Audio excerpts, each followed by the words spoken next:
Ako po si Romar, operator ng BTF dito sa branch ng Robinsons.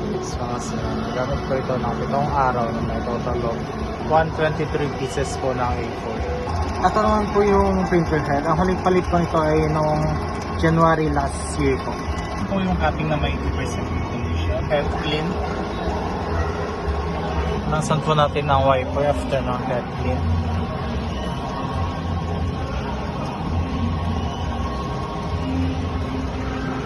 Nozzle test.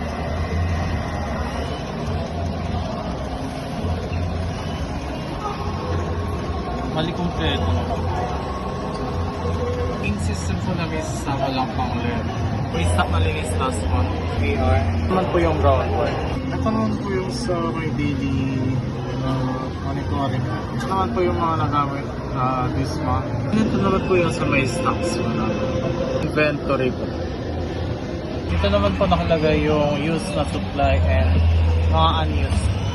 Wala po marami sa mga